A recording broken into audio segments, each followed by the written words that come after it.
bohong.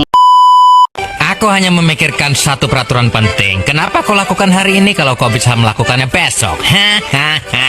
Few moments later.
Assalamualaikum warahmatullahi wabarakatuh, Pak. Perkenalkan, nama saya Dumiranti. Saya mahasiswa Universitas Islam Negeri Sultan Syarif Qasim, Pak. Di sini saya mendapatkan tugas wawancara dari dosen mata kuliah Hukum Acara Pidana, Pak. Boleh saya tanya dulu, Pak, siapa? Terima kasih ya, adik Dumiranti. Jadi nama saya Brigpol Sumber Senipar. Saya berdinas di Polsek Pinggir sebagai penyidik pembantu. Jadi saya di sini lebih kurang 5 tahun sudah menjadi pembantu. Jadi silahkan kalau adik Dwi Meranti selaku mahasiswi Universitas Islam Negeri Sultan Syarif Qasim Riau, jika ingin ada yang mau ditanyakan silahkan. Baik, Pak, saya akan mengajukan beberapa pertanyaan, Pak. Yang pertama, apa perbedaan penahanan dan penangkapan, Pak? Baik, kalau kita berbicara dari aturan yang ada, yaitu dalam KUHP di pasal 20, kalau penangkapan itu adalah suatu tindakan penyidik berupa pengekangan sementara waktu kebebasan tersangka atau terdakwa apabila terdapat cukup bukti guna kepentingan penyidikan atau penuntutan dan atau peradilan dalam hal serta menurut cara yang diatur dalam undang-undang ini. Jadi di sini disebutkan juga tadi harus cukup bukti juga untuk penangkapan. Perbedaannya dengan penahanan, kalau penahanan itu penempatan tersangka atau terdakwa di tempat tertentu oleh penyidik atau penuntut umum atau hakim dengan penetapannya dalam hal secara menurut cara yang diatur dalam undang-undang ini.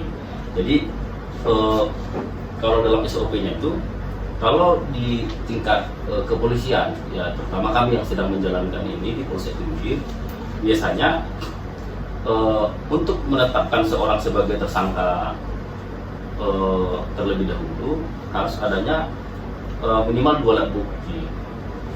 Jadi setelah nanti kita lakukan proses penyelidikan terhadap laporan yang sudah ada, nanti kita cari peristiwa pidana dulu. Oke, kita lakukan penyelidikan, ketemu peristiwa pidana, ternyata memang benar yang dilaporkan oleh masyarakat atau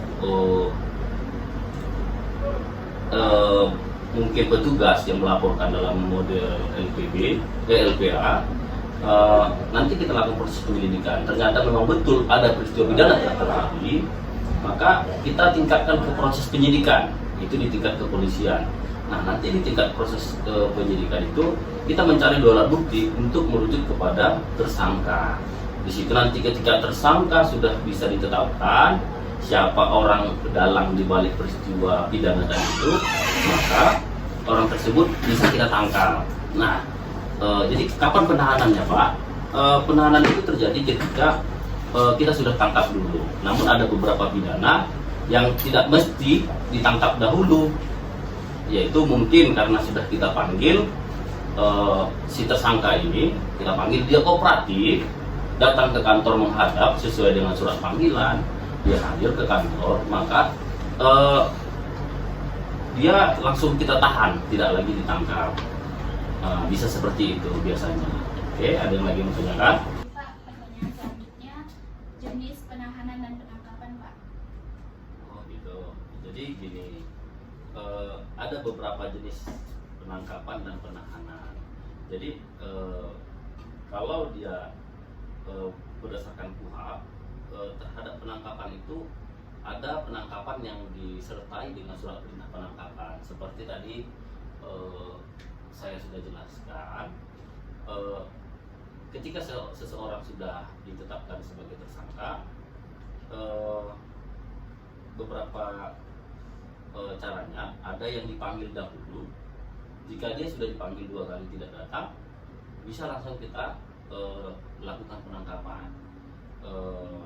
Ketika nanti dilakukan penangkapan tersebut harus disertai dengan surat tugas, dengan surat perintah penangkapan yang ditandatangani oleh atasan penyidik atau penyidiknya. Jadi terhadap penangkapan yang satu lagi ada namanya tertangkap tangan, yaitu pidana yang terjadi sesaat atau setelah kejadian. Jadi mungkin masyarakat atau polisi yang melihat peristiwa tersebut, peristiwa pidana tersebut terjadi, langsung ditangkap sama penyidik atau masyarakat, langsung penyelidik atau masyarakat diserahkan kepada kepolisian. Tapi dalam hal ini disebut sebagai penyidik, bukan polisi yang mohon maaf, ini kan banyak nih polisi tugasnya, ada polisi lalu lintas, harus diserahkan kepada penyidik atau penyidik pembantu. Jadi ketika ada orang melakukan peristiwa pidana secara langsung nih, kebetulan di situ ada masyarakat, contoh ada copet atau maling, ketangkap misalnya warga nih, atau narkoba nih, atau polisi yang nangkap langsung, misalnya langsung nggak perlu pakai surat perintah itu. Nah, kalau yang seperti itu langsung aja diamankan, dibawa ke polsek atau ke polres atau ke polda, diserahkan kepada penyidik atau penyidik pembantunya.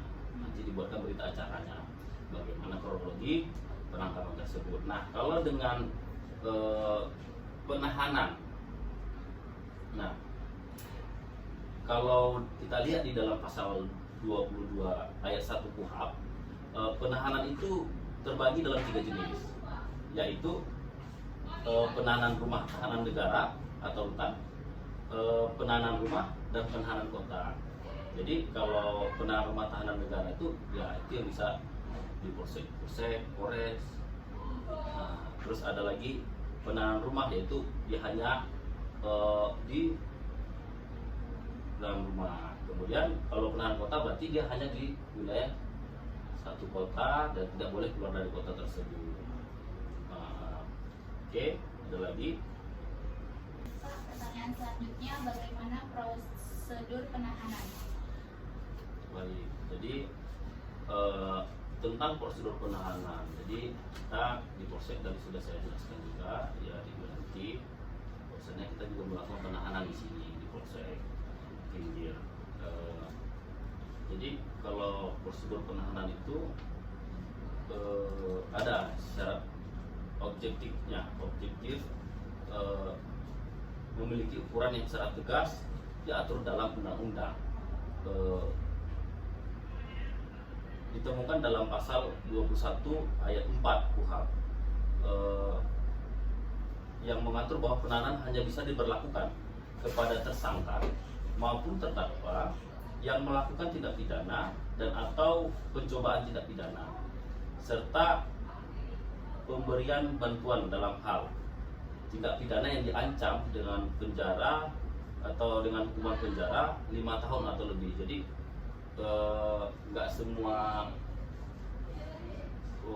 pidana itu bisa dilakukan penahanan. Contoh kayak pengerusakan 406 KUHP itu ancamannya nggak nyampe 5 tahun. Jadi mau dia rusak mobil, maafnya ratusan juta, tapi karena tadinya diatur dalam KUHP ancamannya tidak sampai 5 tahun, maka KUHP bilang nggak boleh ditahan. Itu. Jadi apa yang bisa ditahan dia harus di atas 5 tahun. Ditambah pasal pengecualian, yaitu tindak pidana yang diatur dalam pasal 282 ayat 3, pasal 296, pasal 335 ayat 1 itu pengancaman itu. Terus ada pasal 353, pasal 372. Ini banyak lagi pasal-pasalnya. Itu yang dia nggak nyampai 5 tahun tapi bisa ditahan ancaman hukumannya. Jadi kayak 351 ini kan penganiayaan kan? Penganiayaan ini 351 ini penganiayaan itu ancamannya nggak nyampe 5 tahun tapi tetap masih bisa ditahan. Jadi kita harus tahu dulu aturannya, yang mana boleh ditahan, mana tidak. Jadi tadi kita udah bahas bahwasannya yang dia harus sampai 5 tahun ke atas kayak narkoba itu wajib bisa ditahan. Ada beberapa aturan pasal saja yang nggak bisa ditahan itu. Dia intinya kalau dia udah di atas 5 tahun itu sudah wajib bisa ditahan ya, kayak illegal logging, hutan membakar itu wajib bisa ditahan begitu. Nah, prosedur di polsek bagaimana biar seseorang itu bisa ditahan? Ya, tadi kalau kita mengalami atau mengetahui ada peristiwa pidana, laporin dulu ke polsek atau polisi. Itu kalau misalkan kita lihat peristiwa pidana, kemudian setelah misalkan kita udah laporin, contoh nih 351 kita dianiaya oleh seseorang. Nah, kita laporin ke polisi, kemudian polisi akan terima laporan kita, kemudian polisi akan selidiki, kita akan dibawa visum, kita akan dilakukan cek TKP juga, kemudian polisi akan melakukan penyelidikan, mengambil visum, memeriksa saksi-saksi semuanya, atau mungkin ada tambahan nanti barang bukti, ada CCTV yang lain bisa membantu membuat peristiwa itu menjadi terang. Dan memang setelah diselidiki ternyata ada peristiwa pidana dan pidana penganiayaan tersebut terjadi, maka polisi akan meningkatkan ke proses penyidikan, dari penyelidikan ke penyidikan, dari mencari peristiwa pidana menjadi mencari tersangka lagi di penyidikannya. Nah, setelah nanti dengan bentuk-bentuk penyidikan tadi dilakukan, serangkaian tindakan penyidikan yang dilakukan, barulah bisa diputuskan seseorang bisa jadi tersangka.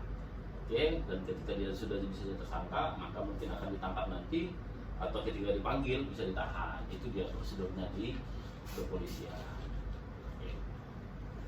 Ada lagi kira-kira mau tanyakan? Untuk prosedur sudah cukup ya. Pak, pertanyaan selanjutnya, apa tujuan penahanan, Pak? Jadi pertanyaan selanjutnya ini tentang tujuan penahanan ya. Jadi penahanan dilakukan dengan tujuan untuk kepentingan penyidikan yang pada dasarnya ditentukan oleh kenyataan keperluan pemeriksaan penyidikan itu sendiri secara objektif, untuk kepentingan penuntutan juga, dan untuk kepentingan pemeriksaan di pengadilan. Jadi jika dipandang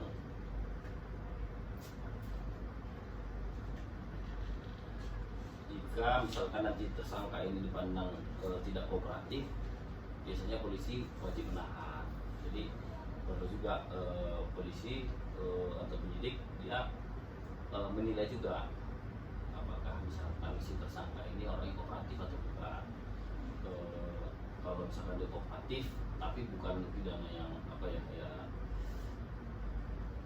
melihat pidana juga lah. Maksudnya dia kalau misalkan nanti dia kayak pencurian jarang lah kita nggak tahan, jadi kita tahan. Kalau kayak penganiayaan, apalagi sesama keluarga, satu sekolah atau apa, biasanya kita nggak tahan karena kan banyak pertimbangannya. Jadi iya bisa kita tangguhin, bisa walaupun biasanya kita mungkin buat dia wajib lapor aja prosesnya seperti itu. Tapi kalau misalkan dia memang kira-kira akan melarikan diri, tadi dia tentang penahanan ini ya, itu jelasan.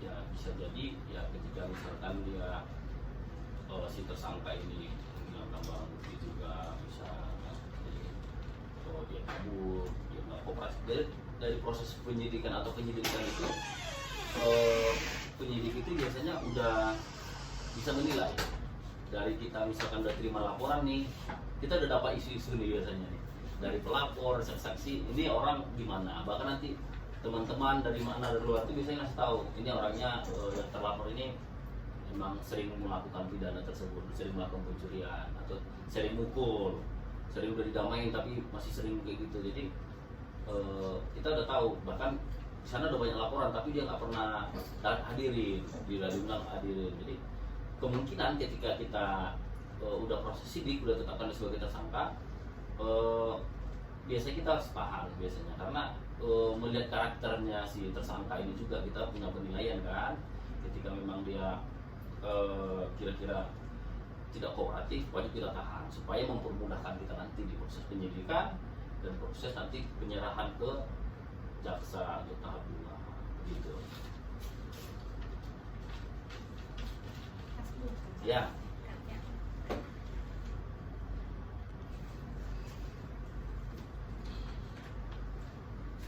Pak, pertanyaan selanjutnya, bagaimana pandangan kepolisian terhadap tujuan penahanan? Baik, jadi kalau pandangan kepolisian terhadap tujuan penahanan, berarti saya selaku seorang polisi juga, ya mungkin ini versinya saya, ya tujuan penahanan ini supaya si pelaku ini ya bisa ditahan dan mempermudah proses penyidikannya. Nah, karena kalau dia misalkan si tersangka ini di luar, bisa menghilangkan barang bukti, bisa nanti di luar sana dia kabur, nanti intinya perkara ini malahan jadi tertutup, jadi sulit untuk diungkap. Siapa tahu atau bisa jadi masih ada pelaku-pelaku lain yang ditutupi dari si tersangka ini. Makanya sebenarnya tujuan penahanan ini sangat bagus, sangat membantu kepolisian dalam bekerja. Makanya wewenang penahanan ini, kita kan polisi kan dikasih wewenang menahan tersangka kan 20 hari. Kemudian nanti dilanjutkan perpanjangan penahanan, kita ajukan ke kejaksaan. Dapat nanti kita perpanjangan penahanan itu 40 hari. Kemudian nanti kita ajukan lagi kalau misalkan nanti dia di atas 7 tahun ya, kita bisa perpanjangan lagi dari pengadilan, minta perpanjangan penahanan lagi PN1, PN2, pengadilan bisa 2 kali. Jadi kalau pidana biasa mungkin dia hanya 60 hari lah polisi nahan. Jadi itu sangat membantu polisi dalam bekerja, ada upaya paksa di sana sehingga nggak banyak yang berubah dari peristiwa yang sebenarnya. Karena nanti ketika misalkan kalau pelaku yang tadi kita udah nilai sebenarnya udah nggak kooperatif, udah banyak akal-akalannya, menghilangkan barang bukti, memburamkan perkara itu, peristiwa itu, yang membuat nanti di persidangan kesulitan bagi hakim atau jaksa menilai peristiwa tersebut, peristiwa pidana itu. Jadi memang betul-betul penahanan itu sangat membantu lah untuk proses penyidikan. Oke, ada lagi yang mau ditanyakan? Oke, lanjut aja. Gak apa-apa, kalau lanjut aja gak apa-apa. Apa perbedaan penggeledahan dan penyitaan, Pak? Penggeledahan dan penyitaannya sebenarnya dari bahasanya kan udah beda ya, tapi gak apa-apa, mungkin lebih detailnya kita berbicara aturan dulu ya. Oke, kalau kita lihat di pasal 17 KUHP, penggeledahan itu tindakan penyidik kalau dia ada rumah ya, untuk memasuki rumah, tempat tinggal atau tempat tertutup lainnya untuk melakukan tindakan pemeriksaan dan atau penyitaan, berarti mengambil nanti ya barang yang ada di situ, atau penangkapan dalam hal menurut cara yang diatur dalam undang-undang. Nah, sedangkan di penyitaannya serangkaian tindakan penyidik untuk mengambil alih dan atau menyimpan di bawah penguasaannya benda bergerak atau tidak bergerak, berwujud atau tidak berwujud untuk kepentingan pembuktian dalam penyidikan, penuntutan dan peradilan. Jadi kalau penggeledahan ini kan ada dua jenis nih. Langsung aja ya. Penggeledahan itu jenis, yaitu penggeledahan badan dan rumah. Nah, jadi kalau si tersangka atau diduga pelaku ini,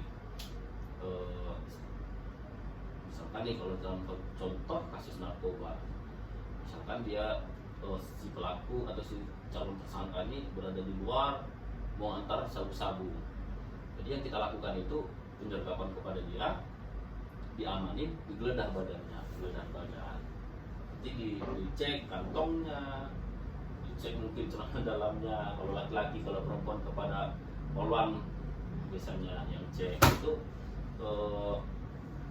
digeledah badannya, ditemukan barang bukti itu baru dilakukan penyitaan. Jadi kita harus ajukan juga itu ke pengadilan, permohonan penggeledahan. Jadi dia ada dua jenis, dia setelah kita lakukan penggeledahan kita ajukan segera ke persetujuan kepada pengadilan, atau kita mohonkan dulu baru kita lakukan penggeledahannya, sama dengan penyitaan. Jadi kadang-kadang kan kalau dia kasus tertangkap tangan kayak narkoba, wajib kita geledah dulu, nggak mesti harus pakai surat tadi, sama dengan tertangkap tangan tadi, nggak perlu pakai surat perintah penangkapan, biasanya hanya dilengkapi dengan surat tugas saja untuk melakukan penyelidikan di satu wilayah yang diduga ada peristiwa pidana di sana. Jadi kalau dia digeledah rumahnya, kalau misalkan dia memang tertangkap tangan di situ ada mantan sabu, nggak perlu pakai surat perintah penggeledahan dulu.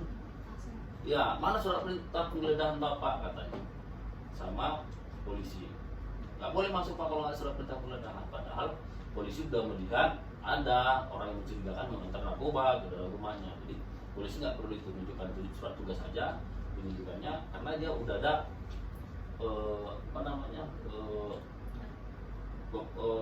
laporan awal dari masyarakat. Jadi setelah digeledah nanti ditemukan barang buktinya, baru segera diajukan ke pengadilan untuk disetujui penggeledahan tersebut disahkan. Sama dengan penyitaan juga, kalau dia tertangkap tangan, dia harus sita dulu, mau nggak mau ya, karena ya nanti kalau nggak disita hilang barangnya kan gitu.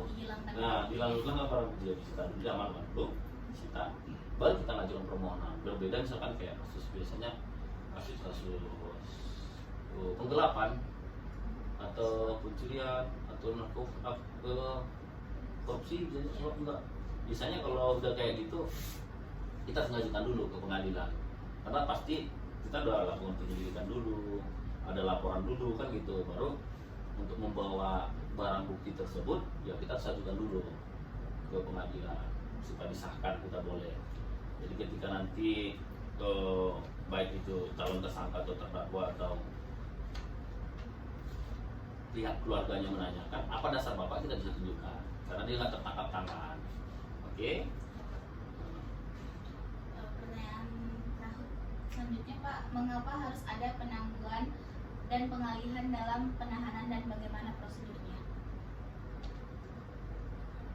Oke, kalau penangguhan penahanan kita pernah ya di Polsek Cianjur kita pernah melakukan.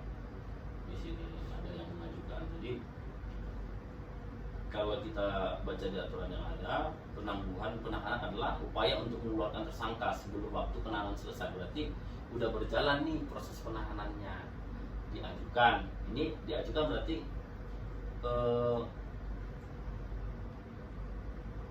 pihak tersangka atau keluarganya membuat surat permohonan biasanya ke penyidik atau polisi yang menahan, petugas yang menahan. Kemudian nanti biasanya kita buat pertimbangan itu.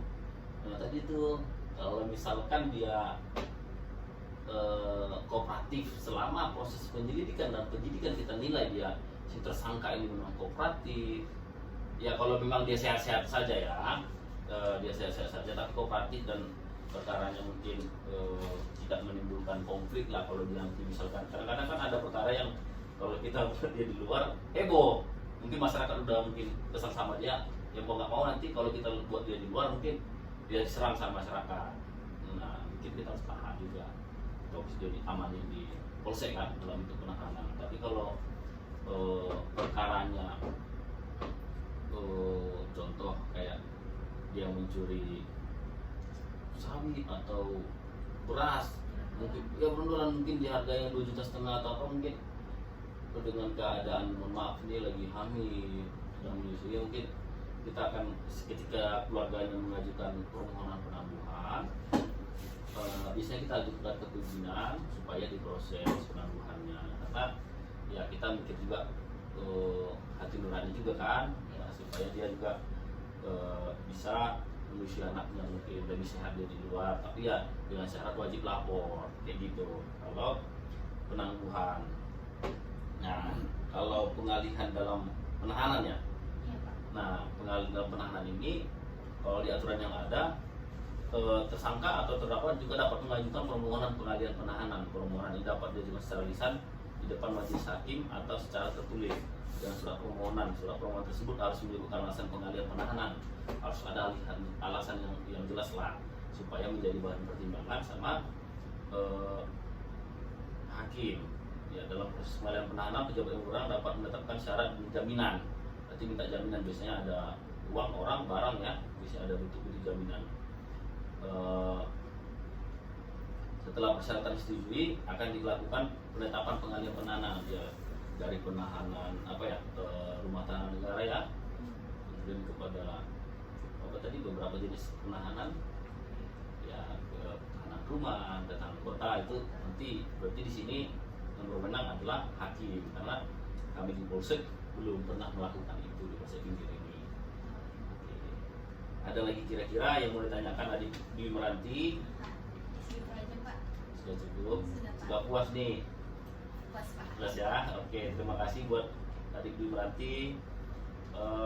Silahkan datang, jangan jenuh ya, main-main di sini, sharing-sharing. Kami juga butuh ilmu baru ya, karena kan akademis ini kan membawa sesuatu yang baru, selalu bergerak ya. Ilmu hukum kan selalu ada yang baru, seperti undang-undang pun ada yang selalu upgrade kan. Jadi kita aturan kayak kami ada perkab baru, ada perkab juga, jadi kami juga di-upgrade. Jadi perlu orang-orang yang muda-muda itu sharing-sharing apa-apa. Kami nggak sensitif sama hal yang baru, kami harus siap juga belajar. Kalau ada ilmu yang baru kami siap juga menerima. Terima kasih adik Dwi Meranti ya. Terima kasih Pak. Oke.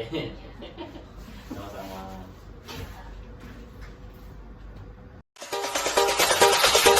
Terima kasih.